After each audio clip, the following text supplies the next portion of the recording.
Week I told a story about my first trip home after going off to college. Now, I didn't tell you the whole story, and I'll tell you the rest of the story right now. This was not the easiest trip home that I've ever taken. And I'm not talking about any of the emotion of it or anything like that. This was just logistically a nightmare. I don't remember exactly what mistake I made. I know I did something wrong. I think I looked at the times wrong on my plane ticket. So when Amy drops me off at the airport that morning, we start to check in at the desk and go through security. And we begin to look at the clock and we begin to say, wait a minute, we don't have much time. And we're talking only 15 minutes. And so we're getting a little bit frantic. Now, she wasn't coming with me. She just was, watching me in my peril and distress that I'd created for myself. We get through security and we walk to the gate, and sure enough, we see that they've already closed the gate. And there are some things that are certain in life, right? Death and taxes. And the other thing is that when that gate is closed, it ain't opening up again. And so I missed my flight. And I thankfully begged and pleaded, well, I'm not thankful for that part, but thankful that the gate agent was kind enough to put me on a later flight, so 4 o'clock in the afternoon or whatever it was. So I had to spend the day in they were not my in-laws then. I'd only met them a few weeks before. I had to spend the day in their house alone, and it was just kind of weird. I didn't really know them that well. Had to kill the day doing pretty well nothing, waiting, and finally go back to the airport, this time with plenty of time, and check in and get on the plane. And I flew from Grand Rapids to Minneapolis, St. Paul, and that part went just fine. Then we got into Minneapolis, and I got to the next gate. And I noticed it was much fuller than you'd expect. And I thought, well, that's kind of strange. Turns out the plane was broken. And there was a delay, an hour, 2 hours, I don't remember what it was. Finally, we get on the plane. We being all the people. Again, I'm by myself at this point. And plane takes off, and I'm in the air for about 5 minutes. And the pilot comes on the overhead speaker. And that's almost never a good thing, especially when he says, well, I've got good news and bad news. He says, the bad news is that the plane is still broken. Now at, 30,000 feet, that's really bad news. He says, but the good news is we can land in Minot, North Dakota and get it fixed. Now, how in the world Minot, North Dakota in December was good news, I don't know. But it was, until another 5 minutes go by, and the pilot comes back on and says, well, more bad news. We can't get this thing fixed in Minot, so we have to go back to Minneapolis. Now, by this time, it's probably 10:30, 11 o'clock at night, and I was supposed to have gotten home at like 1 o'clock in the afternoon, so we're really stretching this out. We land back in Minneapolis and get off the plane, and, they're so generous. They give you vouchers for like $12 worth of food, which is useless at 11 o'clock at night when everything is shut down. And then they hand you a voucher for a hotel, which was, as I remember, it was called the Thunder Hawk Motel, which was as glamorous as it sounds. And so I end up taking a shuttle and checking into the hotel. Now, I haven't eaten since lunchtime. Nothing is open. So as I remember it, I ate dinner out of a vending machine that night. I got about 4 or 5 hours of sleep at the Thunder Hawk Motel in Minneapolis, St. Paul, and got up finally the next morning and eventually made it to my destination like 24 hours late. I don't know if you've ever had a trip like that. I hope you never do if you haven't. They say it builds character. I don't know about that. Here's the point. The trip home, especially in a case like that, was in that case not a straight line. Lots of detours, lots of twists and turns along the way. And biblically, when we look at the story of what it is to be home, well, it's kind of the same way. Right, I said that home is not a geographical place. It's not a place on a map. It's not a building. It's where we were created to be. Perfect relationship with God, perfect relationship with each other, serving God, worshiping Him, being the people that God created us to be. Biblically, that's kind of a metaphor for what we're made for. Well, that's what home is. And remember, in the Bible, home is always just out of reach.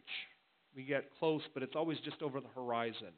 Right? The trip home is never a straight line. Now, the story in Exodus chapter 1 is in a sense a story about the people of Israel longing for home and wanting to go home and starting out in home but then losing home. And what this story shows us, or the aspect that this story shows us, is that one of the things it means to be home is to worship. Home is about worship. That's what we're created for. You and I are made by God to be worshiping people. Now, I don't know what you think of or what comes to mind when you think about worship, but the Israelites God didn't want the Israelites to come and worship Him, which means go out into the desert and have a church service. Sometimes that's how we think about what worship is, right? Come to a place and then you sing and you pray and you hear a sermon and that's worship. Now it is worship, but it's only part of worship. Biblically, worship is something far bigger than just what happens in a worship service. The book of Exodus shows us that God's people worshiping Him was about God's people standing in awe of who God is. God says, I want to set you free from slavery in Egypt so that you can come out and live in awe of me and serve me and honor me and obey me in everything. Now, if you follow through all the chapters of the book of Exodus, that theme begins to emerge.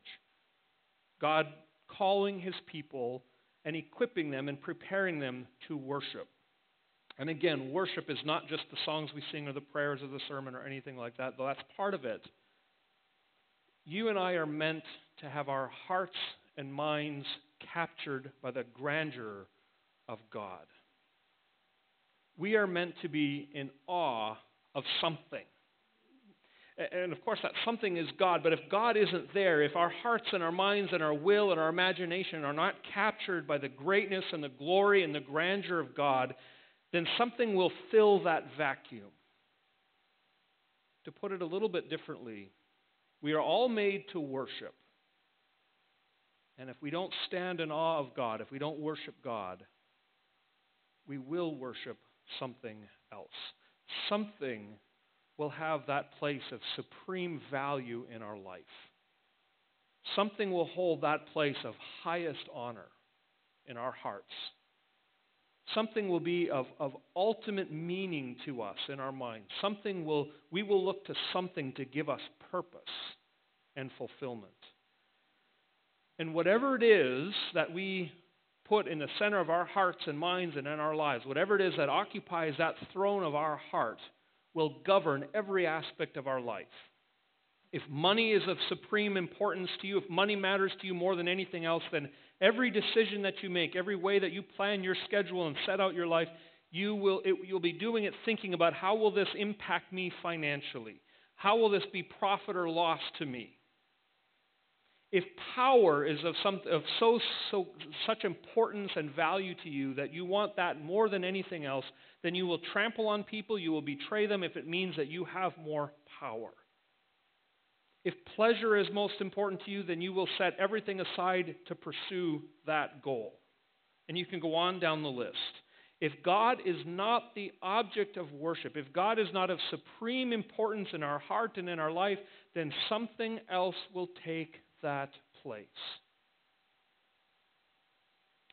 Now, that's who we're called to be, but there are two things, at least two things, that interfere with our worship of God. Two things that cause us to worship other things other than God. At least two things, probably more, but this story points us to at least two things. The first is this: we are threatened and hindered in our worship of God when we want to put ourselves at the center of our life, when we want to put ourselves on the throne. Now let me show you what I mean. If you have your Bible still open, I want you to take a look at something with me. Look in verse 7. We read that the Israelites are fruitful and they multiplied greatly and became exceedingly numerous. Now let's go down into verse 9. We jump ahead a couple verses there. Pharaoh says to his people, "The Israelites have become much too numerous for us. We must deal with them shrewdly, because if we don't, then they will become even more numerous." You hear some words repeated there: numerous, multiplied, greatly, increasing. If you're an Israelite reading this story for the first time, your mind goes back to Genesis. Your mind immediately thinks of what God said to Adam and Eve when He put them in the garden. He said, "Be fruitful and multiply and increase over the face of the earth." Your mind would also go back to Genesis 12, where God speaks to Abraham and says, "I'm going to bless you and I'm going to make you a great nation. You will fill the earth. You will multiply and be numerous, more numerous than the sands on the seashore and the stars in the sky." Let me show you what's going on here. When God tells Adam and Eve to be fruitful and multiply and spread out over the face of the earth, He's not just telling them to have lots and lots of children and grandchildren and great-grandchildren. He's really saying, as image bearers of me, fill the earth with my image. Bring my image to the ends of the earth. Now, the reason that matters is because in those days, the idea of an image was not maybe what we might think of. The idea of image represented authority.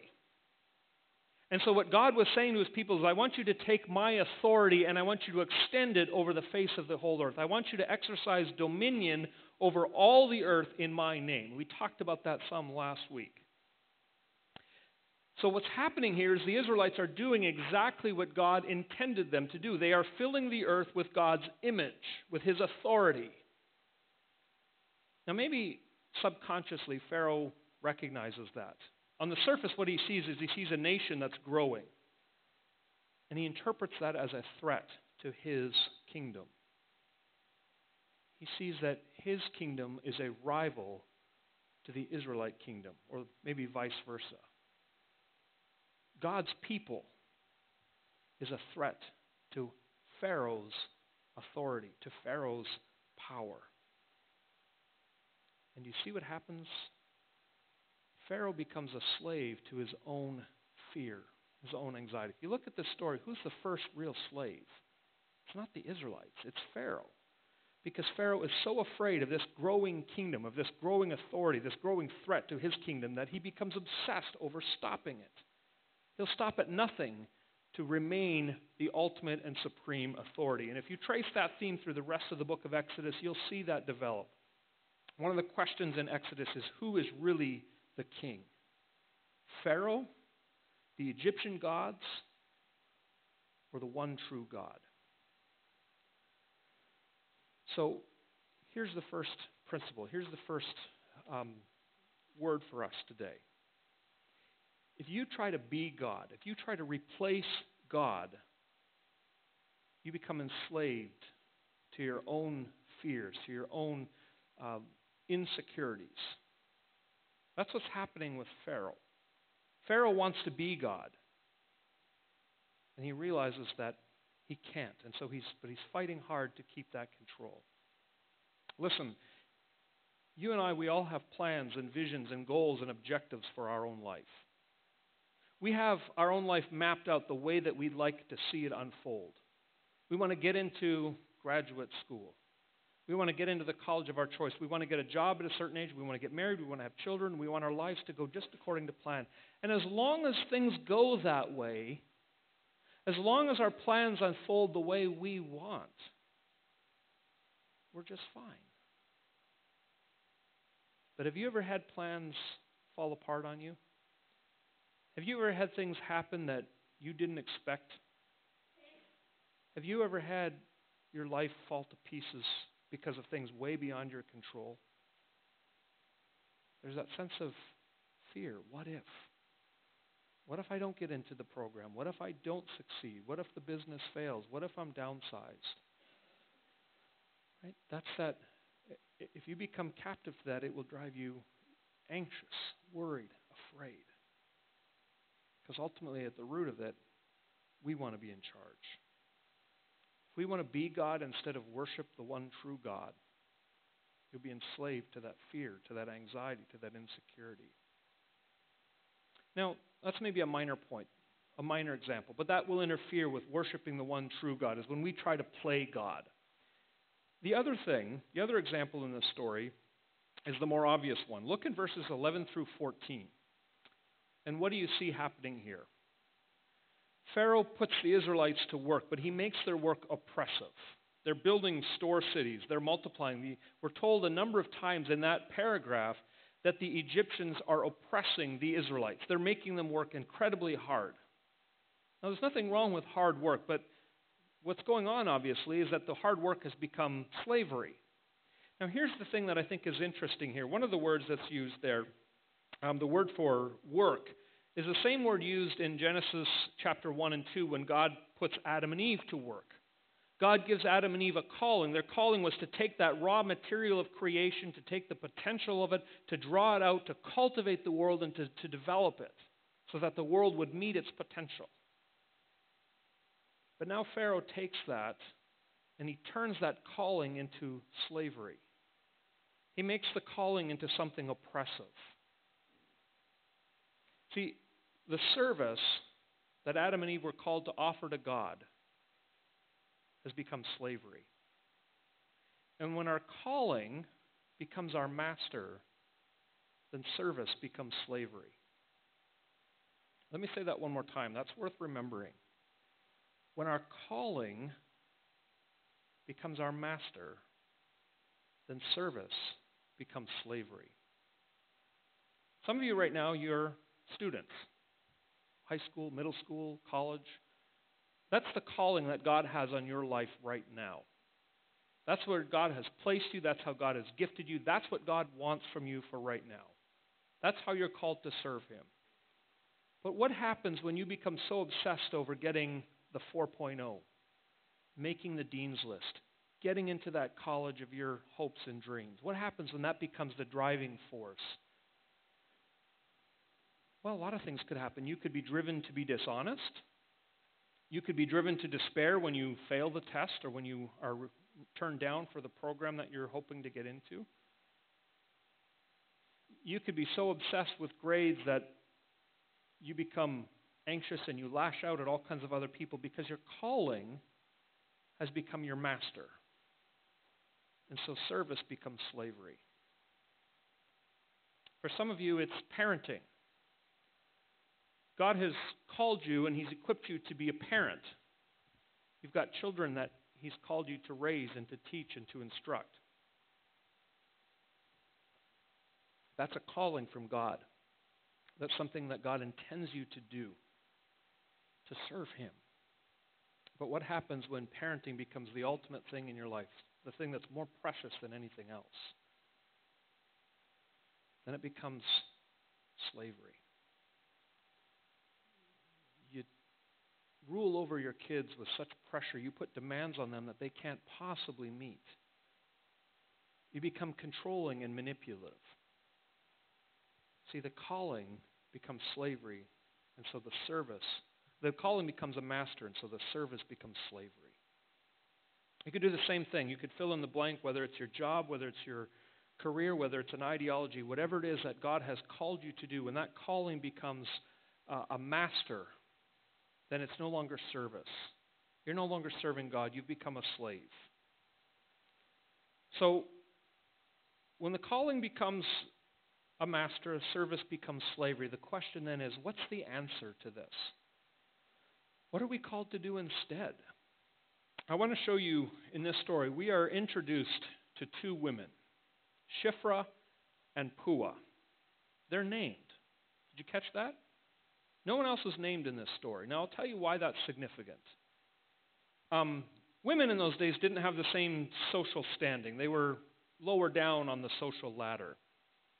And midwives were a little lower yet because midwives often couldn't have their own children. And so they were pretty low on the social ladder. But lo and behold, we're told their names. History will remember these women forever. In the story, Pharaoh is not named. In fact, scholars and historians have debated and discussed for centuries who this Pharaoh really is. And there are really two possible theories, but there's no definitive way to prove which Pharaoh it was. Now remember, Pharaoh was seen as one of the gods. Here's this great, powerful Pharaoh. And here are these two otherwise insignificant women. But God turns the story around so that we remember the insignificant women by name. Why do we remember them? Why do they stand out? Well, we're told twice, in verse 17 and verse 21, that these two women, they what? They feared God. That's the first part of worship. Worship is to fear God. And fear leads to obedience. That's what these women do. They fear God, and so they obey Him. Now, I don't know what you think of, what comes to mind when you think of fearing God. You sometimes imagine it as like, Halloween and gore, and you're scared and you want nothing to do with something. That's not fear in the biblical sense. I've used this analogy before. I'll just use it briefly here. Fear is like when you go to the Grand Canyon. Some of you have been there. You can really put in any other, I think, natural wonder of the world. You go to the Grand Canyon, and if you're like me, you experience two simultaneous reactions, two things at the same time. On the one hand, you want to get closer. You want to see this. You want to take in this incredible wonder that's before you. It's like it almost brings you to your knees in awe. And at the very same time, at least if you're like me, you want to get as far away as possible. When I first went, I was holding my son's hand. I think he was about 3 at the time, 2 or 3. And I was afraid that he'd get so wrapped up in it that he'd just kind of go off running, and there was a real chance that he could slip and fall and really hurt himself. I could too, for that matter. That, I think, gets us closer to the biblical sense of fear. It's to have this awe and wonder and this marvel at the greatness of God.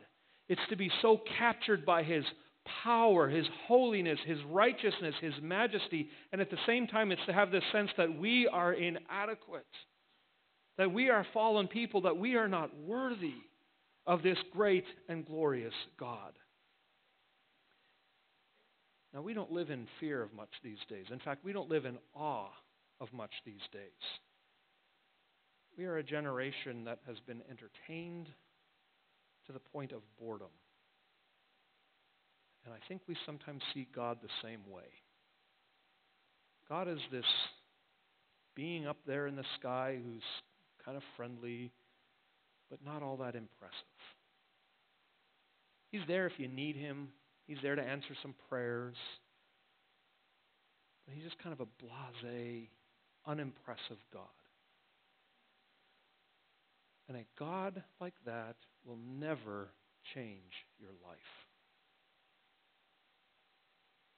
If you see God in those terms, you will never fear Him. You will never revere Him. You will never worship Him. You will never serve Him. You will never rearrange everything in your life to please Him. You will never be motivated to obey Him no matter what the cost, because God is just up there somewhere. Shiphrah and Puah feared God. And when they're faced with that choice, kill the babies or fear God and disobey Pharaoh, they feared God. They had this awe and reverence and this wonder for the great and glorious God, and that fear led them to obey. That's the same fear that many, many, many centuries later would lead the apostles to say, we're going to fear God and not Caesar. We're going to fear God and not these earthly leaders who are contradicting God's will. When you're surrounded by your friends and they're pressuring you to compromise your convictions, to go along with the crowd because everybody's doing it, or when you're sitting in the boardroom and discussions are being had about what to do, and there's some talk about decisions that would be unethical. Or when you're in the classroom and the teacher's promoting something that blatantly contradicts everything you believe to be true. What is it that leads you to resist the peer pressure? What is it that leads you to say, I can't go along with that? What is it that leads you to put up your hand and say, no, just a minute? It's a fear of God. It's a wonder for who He is. And that's what Shiphrah and Puah do. That's the first thing. Your posture before God determines your behavior. Your posture before God determines how you live. And worship is all about fearing God so that we obey Him.